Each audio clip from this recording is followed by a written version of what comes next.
예, CBS 라디오 박정희 한판승부 2부분을 열었습니다. 2부에서는 경제 얘기를 해볼 텐데요.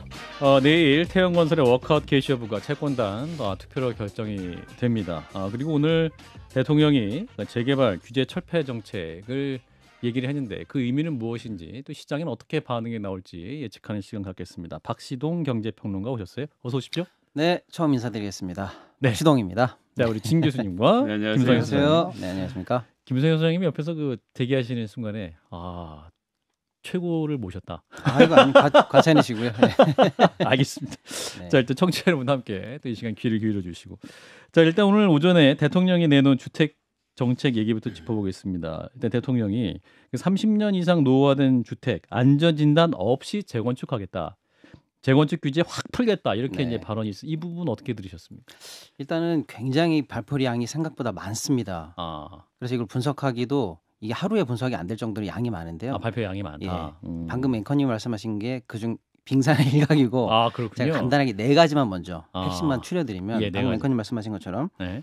재건축, 재개발 아무튼 재건축의 첫 번째 관문은 안전진단인데 안전진단하고. 안전진단의 허들을 없애버리겠다. 음. 이게 이제 첫 번째 발표고요. 예. 두 번째는 이제 소위 말하는 재개발을 할 때 음흠.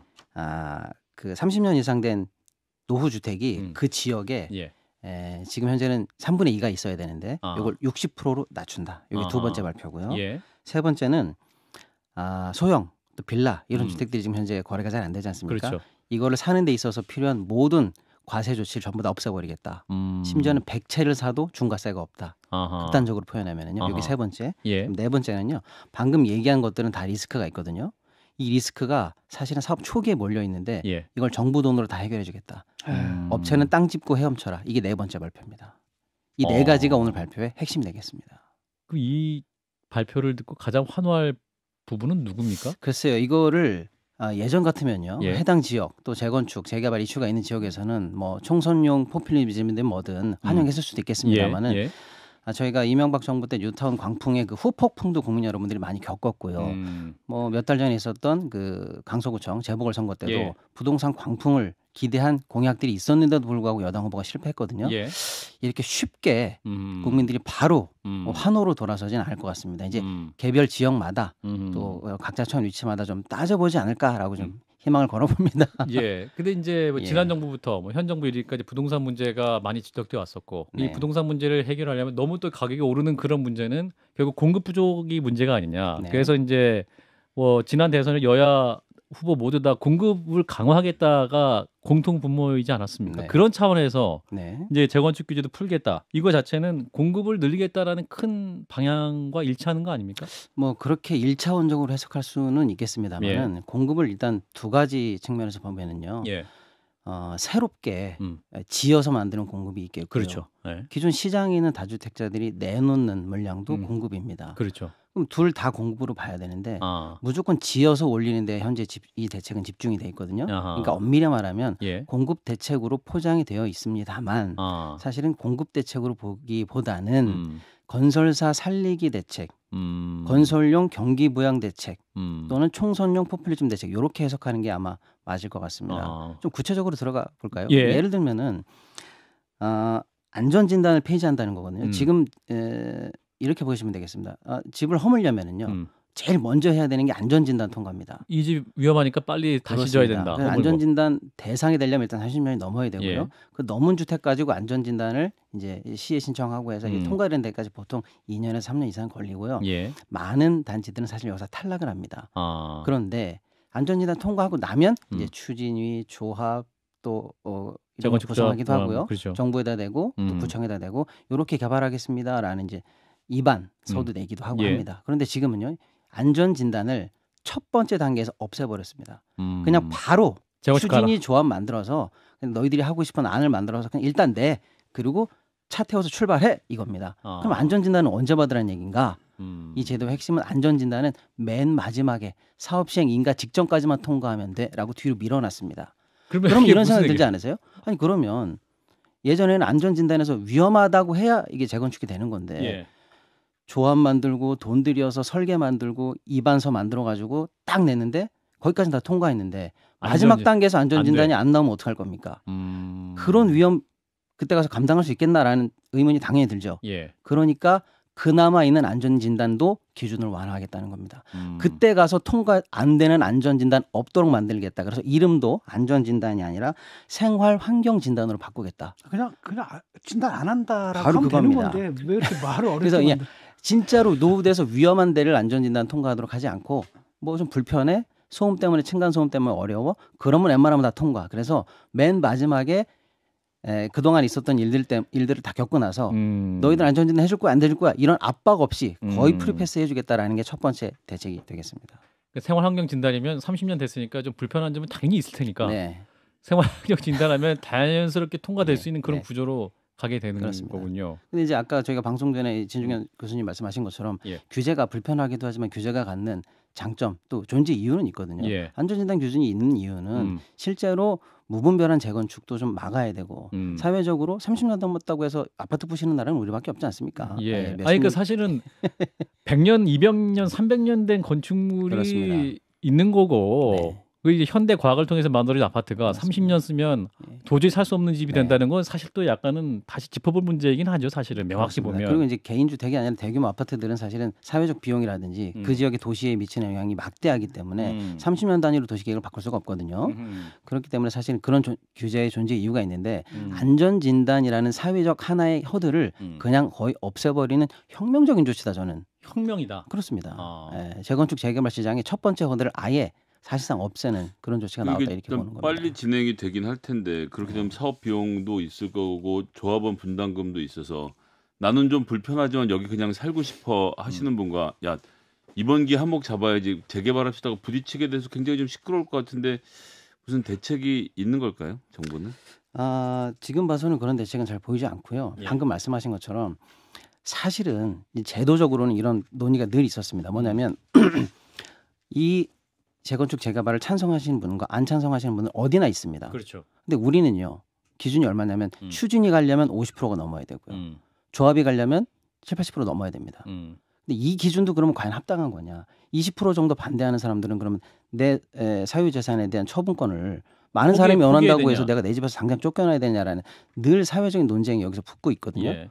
근데 지금 그런 논의와 상관없이 그냥 노후도 없으면 바로 진행해 이렇게 지금 진행하는 거기 때문에 예. 앞으로 김상현 선생님이 말씀하신 것처럼 실제로 이 개발을 원해서 추진하려고 하는 강한 드라이브를 걸고 싶어하는 세력과 그걸 원하지 않는 사람들 간의 이 사적인 영역에서의 다툼은 사실상 많이 양산될 걸로 그게 봅니다. 뉴타운 갈등이었던 거죠. 그렇습니다. 그 60% 넘쳐났으니까 그런 사람들의 수가 늘어날 거 아닙니까? 우리는 나는 재개발에 반대해라고 말할 사람들의 수가 늘어나는 거고 그렇다면 그 충돌의 규모는 더 커진 수밖에 없는 거잖아요. 방금 이제 진중현 교수님 말씀하신 그 두 번째 쟁점으로 넘어가면요. 그 광범위한 쟁점이 이 논쟁의 쟁점이 두 번째 때문에 생기는데 제가 아까 그 두 번째 핵심적인 쟁점이 뭐냐면 재개발은 쉽게 말하면 내 집 부시는 건 재건축이고요. 도시 일대를 구역을 정해가지고 일대를 다 부시고 새로 짓는 걸 우리가 재개발이라고 하는데요. 재개발의 핵심은 사실 별게 아닙니다. 노후도가 충족하느냐 안 충족하느냐인데 기존의 3분의 2라는 거는 적어도 민주적으로 많이 양보된 거지만 3분의 2라는 선이 있는데요. 그걸 지금 60으로 낮췄다는 건요. 예. 3분의 2 선을 낮춘 겁니다. 개헌선이었는데 패스트트랙 선으로 낮춘 거야. 네, 그런데 문제는요. 예. 지자체가 특별히 정한 뉴타운 지역에서는요. 50%로 낮췄습니다. 하반으로. 예. 그러니까 사실상 초기에 과감하게 단순히 집 한두 채 내 단지 아파트가 아니라 도시 일대를 헐고 새로 짓는 이것도 큰 허들이 무너진 건데요. 예. 이거는 제가 특히 이제 문제 삼는 건 뭐냐면 이겁니다. 이때 사실은 큰 문제가 사회적으로 뭐가 생기냐면요. 예. 초기에 어떻게 하는지 아세요? 조합을 구성합니다. 그래서 그때 사실은 이게 이 인허가를 받을 수 있을까? 아까 말씀드린 60% 허들도 많이 못 넘습니다. 예. 가다가 많이 좌초되거든요. 그때 사실은 돈이 굉장히 많이 들어가고요. 사업적으로 보면 리스크가 집중되어 있는 구간입니다. 여기 들어가는 돈이 뭐냐면 여기 들어가는 돈이 소위 말하는 브릿지 PF입니다. 부동산 PF 중에서 가장 위험한 브릿지론이 여기 들어가요. 예. 여기에서 가장 리스크가 많기 때문에 돈이 몰려 있기도 하지만 여기서 좌절되면 부동산 PF의 유동성 위기가 오거든요. 정부가 지금 이 노후도를 풀면서 빨리빨리 재개발 진행해라고 하면서 아까 안전진단을 풀 때 뭐라고 했죠? 안전진단 나중에 안 될까 봐 없애버린다고 그랬잖아요. 이것도 재개발 재건축 풀면서 초기 비용 때문에 진행이 안 될까 봐 정부가 50억 정도에 해당하는 자금은 조합에 대출해 주기로 했습니다. 사실 PF도 부동산 PF 브릿지론에 해당하는 리스크를 정부가 떠안기로 한 거예요. 위험한 거 아니에요? 위험하죠. 정부 세금으로 사업에서 가장 위험한 구간을 막아주는 거거든요. 그럼 이거 그러니까 이런 식의 한 벌 더 들어가면 굉장히 지금 위험한 정책들이 나온 겁니다. 그래도 국토부에 계신 분들이나 정부 정책 담당자들이 다 경제도 생각하고 종합적으로 판단하신 분들인데 리스크 예측하셨겠죠. 그러니까 사실상 땅 짚고 건설사는 사업하기 좋은 상황은 그렇습니다. 분명하다. 브릿지론 단계를 정부 돈으로 넘어갈 수 있으니까. 그러니까 그 이제 조금 더 우리 아는 얘기를 풀면 대장동 할 때 화천대유 할 때 소위 말하는 5억 내고 10억 낸 사람들이 300억 받아가고 500억 받아갈 수 있었던 것이 그 위험을 감수했기 때문인 건데 그 위험 자금을 정부가 되겠다라고 하는 것인 거죠. 자 거기서 덧붙여서 이제 말씀하신 대로 다주택자 중과세 철폐도 대통령이 약속을 한 상태입니다. 오늘 민생 토론회에서 중과세에 대해 부정적 입장을 밝혔는데 대통령의 발언도 잠시 듣고 관련 이야기 이어가겠습니다. 제가 그 영국에 국빈 방문 갔을 때 한 대에 뭐 한 72억짜리 벤틀리 차를 한번 타봤어요. 타보니까 그렇게 뭐 의리의리한 건 아니었고요. 그럼 우리는 고가의 차량 과세 중과세 해야지. 아니 있는 사람들한테 더 세금을 뜯어내야지 이렇게 생각하기가 쉬운데요. 그게 사실은 중산층과 서민을 죽이는 겁니다. 왜냐하면 그런 고급의 벤틀리 승용차를 만드는 과정에서 많은 사람들이 일을 하고요. 직장을 갖게 되고 또 거기에 협력업체들이 작은 중소기업까지 전부 뛰어들어가서 일을 하게 되기 때문에 만약에 보유 자체에다가 비싼 물건을 가지고 있어, 좋은 집을 가지고 있어, 거기에 과세를 만약에 한다 이러면은 그러면 그런 집을 안 만들죠. 예, 자 대통령의 관련 발언인데 어떤 보유세 문제, 중과세 철폐 뭐 이런 얘기인데 어떻게 들으셨어요? 이것도 이번에 세 번째 방금 제가 말씀드린 핵심 대책으로 나왔는데 이거예요. 쉽게 말하면 60제곱미터 이하 소형 주택을 매수하잖아요. 취득세 반을 깎아줍니다. 그리고요 취득세 말고 이제 앞으로 취득세, 양도세, 종부세 이런 거 계산할 때 중과세가 매겨지는 건 다주택자들은 무조건 중과세거든요. 이 중과세 관련해서 앞으로 방금 말씀드린 이런 그 다주택자 중과세율 자체를 배제받지 않는 아파트를 새로 만들었습니다. 그게 뭐냐면 수도권은 6억, 지방은 3억 이하 다세대 다가구 주택들, 또 지방에서는요 준공 후 미분양된 거는요 아파트 100채를 사도 중과세 면제입니다. 그러니까 중과세에 해당하는 그 카운트를 하지 않는 주택을 새로 만들었어요. 자, 이게 무슨 뜻이냐면요. 좀 어렵게 설명할 수 중과세로 간주하지 않겠다. 간주하지 않겠답니다. 나 두 채 갖고 있는데 그 한 채는 빼줄게 이겁니다. 자, 근데 잘 들어보시면 이게 지금 왜 위험한 대책이냐면요. 지금 부동산 PF 위기다 하잖아요.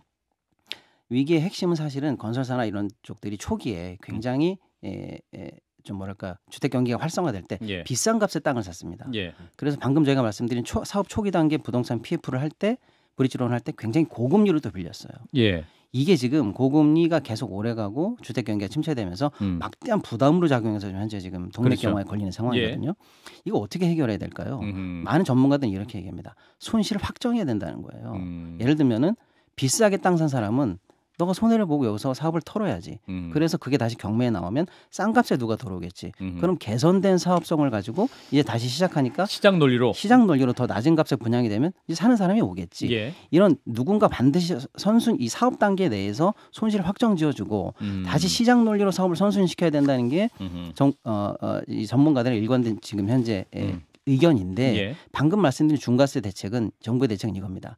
이 단계에서의 손실은 아무도 보지 않고 계속 거품 낀 채로 쭉 물량을 끌고 나가면 PF 단계에서 맨 마지막에 엔드 유저는 누구냐면 분양자입니다. 소유자예요. 거기까지는 위기를 이연시켜서 터뜨리지 않고 쭉 가서 마지막 사람이 사기 좋게 세금 깎아줄게 이 대책입니다. 결국에는 계속 거품 낀 현재 부동산 PF를 터뜨리지 않고 업계, 건설업계나 금융업계에서는 아무도 손실을 보지 않은 상황에서 마지막 엔드 유저인 소비자에게까지 안정적으로 이 물건을 넘기겠다는 그런 전략입니다. 그러면서 소비자에게 달콤하게 세금 빼줄게라고 내놓은 대책이다. 그러면 이렇게 이게 이제 뭐 태형뿐만 아니라 지금 각종 PF 때문에 부실한 건설사가 굉장히 많은데 그 건설사 아까 말씀하신 대로 시장 논리로 땅값 비쌀 때 샀던 그런 개발자들 같은 경우는 손해 보더라도 처분을 해야 될 상황을 만들어야 되는데 자연스럽게 그렇죠. 그게 연착륙이죠. 쉽게 말하면 연착륙 되는 건데 정부의 대책 때문에 그런 게 또 시장 논리로 없어져야 될 그런 건설사들이 더 유지시켜줄 수 있는 그런 대책이 될 수 있는 더 거예요. 유지시키고 거품 낀 채로 그대로 폭탄을 불려서 풍선을 불려서 소비자에게 던지는 정책입니다.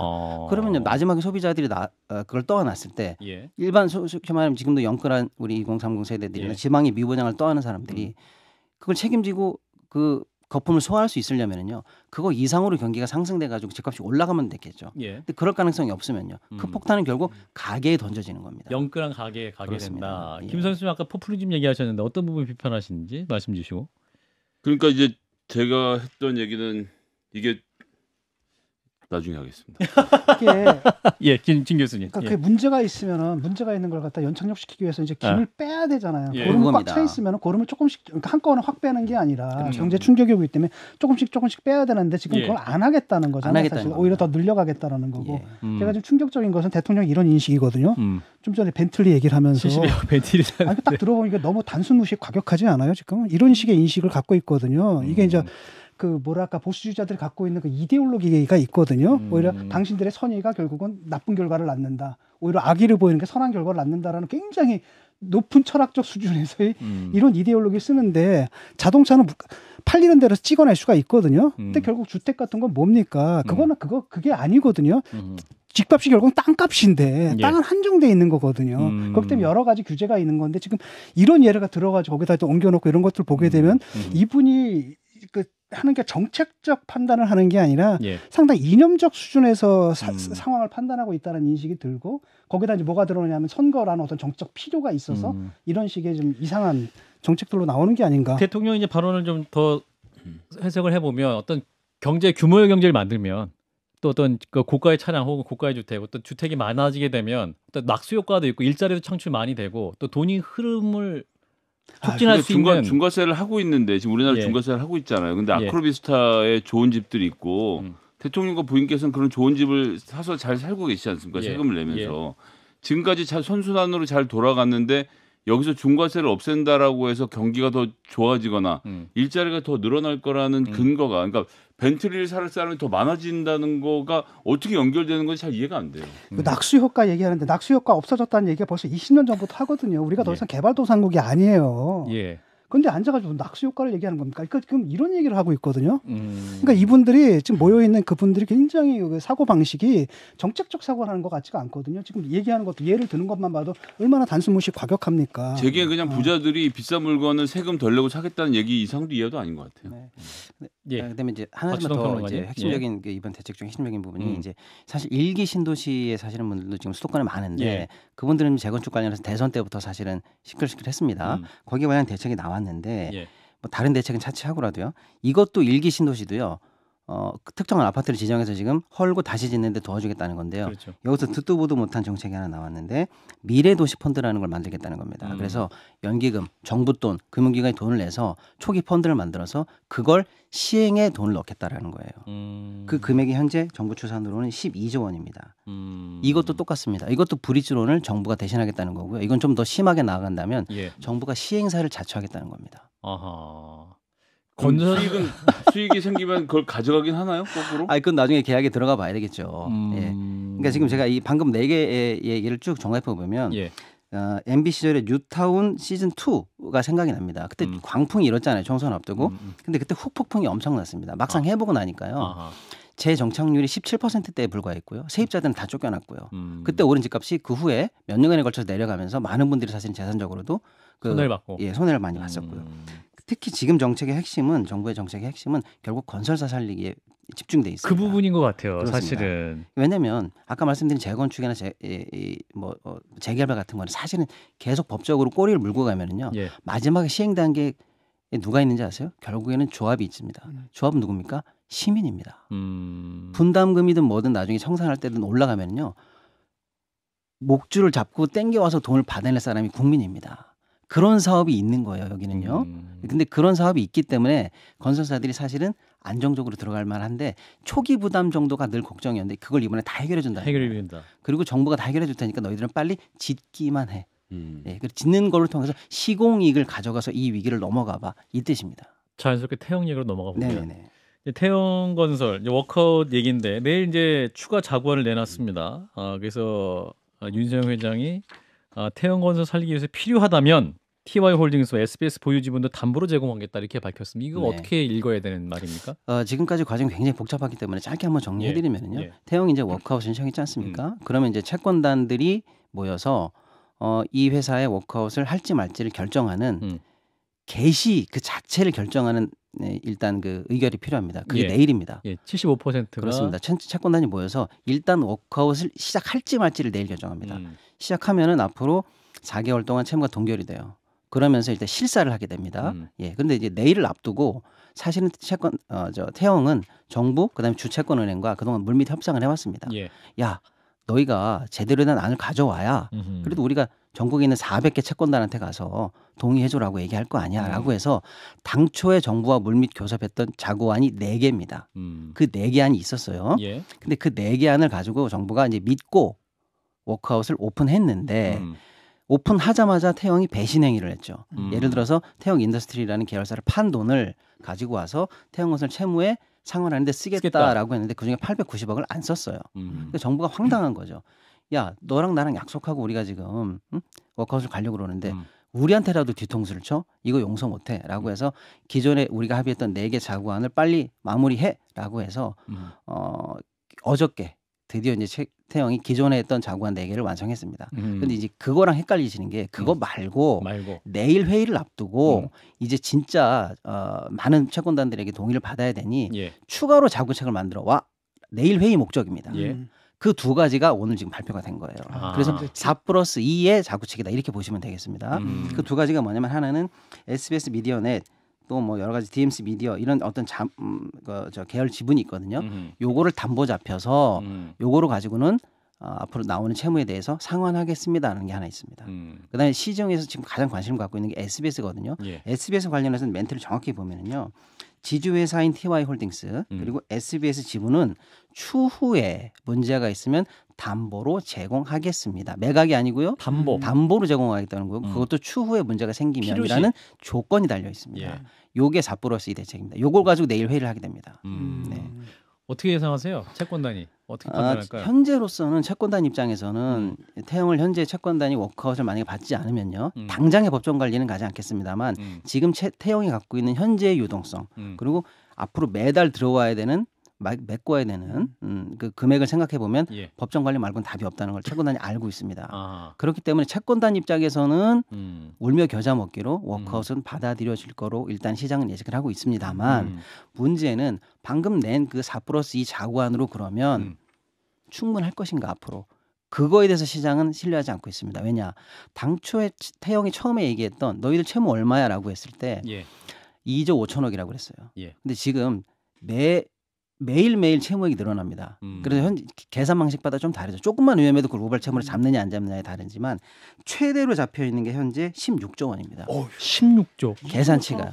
최대로 잡으면 물론 이제 그 우발 채무를 이제 위험하다고 볼 거냐 말 거냐는 다르지만 매일 그 최대치가 늘어나요. 오늘 계산해 봤더니 4조인데 내일 계산해 봤더니 9조인데. 그러니까 보수적으로 부실로 판단하면 이게 그 16조까지 그렇죠. 간다는 그러니까 미니멈 2조 5천억에서 16조까지의 우발 채무가 현재 대기하고 있기 때문에 지금 있는 자구책 6+2도 추후에 어떤 경우에는 이행하겠습니다. 매각하면 대금이 들어오면 내겠습니다. 약간 조건이 다 걸려 있거든요. 근데 이걸 다 100% 이행한다 해도 만약에 이 우발 채무가 현실화되는 비율이 높아진다면 이거 나중에 이걸로도 부족할 가능성이 많다. 그렇게 보고 있습니다. 또 하나는 시장에 지금 태영건설 같은 이런 여기가 이거 다 하나의 뭐 일회적인 예가 아니라 이거 비슷한 문제를 겪고 있는 또 다른 건설사들이 있지 않습니까? 어느 정도입니까? 바로 그게 이제 시장에서 제일 걱정하는 부분인데요. 진 교수님 지적처럼 근데 위기의 핵심 이렇게 봐야 되겠죠. 지금 당장 쓰러진다 만다를 뭐 우리가 얘기한 것처럼 부실기업이다 이렇게 볼 건 아닌데 왜 이런 유동성이 이거 왔냐면 첫째, 지금 너희들 현찰 얼마 있어? 간단합니다. 이거 어려운 거 아니에요.